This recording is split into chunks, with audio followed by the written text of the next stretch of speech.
Hi friends, যারা পটল একদমই পছন্দ করো না তাদের জন্য আজকে পটলের এই রেসিপিটা দারুণ লাগবে। পটলের ভর্তা, পটলটাকে খোসা রেখে একটু ডুমো ডুমো করে কেটে নেবো। এদিকে চিংড়ি মাছ নিয়েছি, দেখো এই চিংড়ি মাছটাকেও আমি কিন্তু পরিষ্কার করে ধুয়ে কেটে নেব।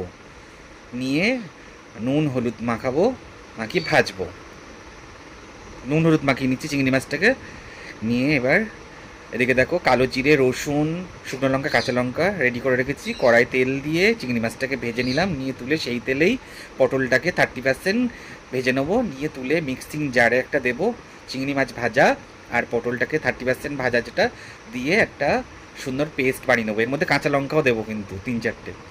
তারপরে কড়াই সর্ষের তেল দিয়ে তাতে গরম হয়ে গেলে রসুন থেতো করা, শুকনো লঙ্কা, কাঁচা লঙ্কা, কালো জিরেটা দিয়ে দেবো।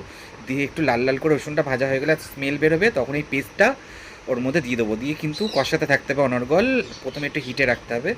তারপরে হলুদ, নুন স্বাদ মতন আর একটু মিষ্টি দিয়ে কষাতেই থাকতে হবে যতক্ষণ না শুকনো হয়ে আসছে। দেখো এই শুকনো শুকনো হয়ে যাবে, তখন তুলে ফেলো।